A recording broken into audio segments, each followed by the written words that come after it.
MSNBC's Melissa Rayberger is here to explain how some students are skipping the job hunt altogether and striking out on their own. They are. They're starting their own businesses at a very young age, and what these young entrepreneurs are doing could be a lesson for all of us trying to survive in these tough times.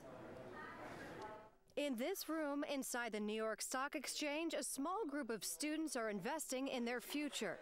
Each has a business plan and a few minutes to pitch it. My name is Shantae Goodwin, and I'm the owner and CEO of Your Way IT Solutions. Wouldn't it be cool if we were generating electric power from these bumps in the road? It'll build you a video-based workout routine. You can bring it with you right in the gym. At stake is a $150,000 grant provided by the Entrepreneurs Organization, a group devoted to helping small businesses grow. Adam Blake won in 2005. He started his business because he needed money for tuition. He and a fraternity brother gathered some capital to buy off-campus houses to rent out. Now, we're much bigger. We have, several $1 million in revenue and have ventured into, commercial real estate and oil and gas. Among this year's student entrepreneurs is Alex Early, who took his idea for a business and aimed for the sky. We're selling hours on individually owned aircraft to defray their cost of ownership. Alex started a company that brokers private jets like this one as a student at NYU. He calls it the Early Airway. I've had so many experiences from this. It's one of the best things, the best thing I've ever done in my life. With the economy being what it is, more and more college students are graduating and hitting the pavement to look for work, only to find out there are no jobs out here for them. That's one reason more students like Alex are starting businesses of their own before they even leave school.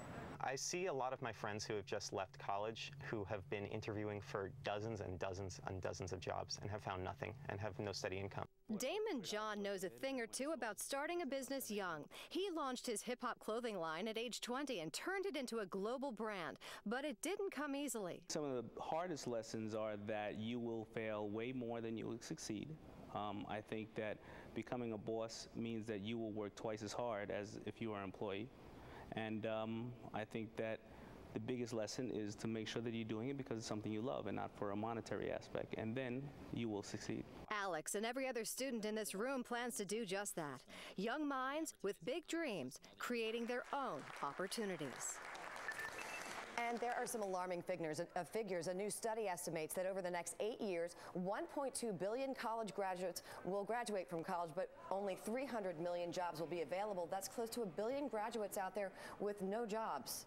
So starting your own business while you have a roof over your head and your expenses are paid is a great idea. Although you work twice as hard, without question. I mean, that's what one of the kids said, right?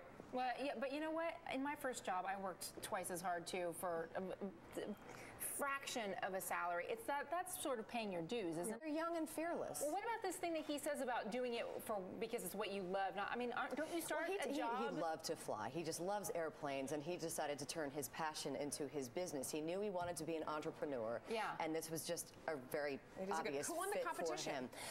Well, unfortunately, Alex did not. It was called the Global Student Entrepreneurial Award. It's a $150,000 grant that is at stake in this thing. Alex didn't win, unfortunately, but you know what? He's thrilled about growing his business, and that's what he's doing. All right. Wow, that's neat. All right, thanks for the story. Thank you. Very cool.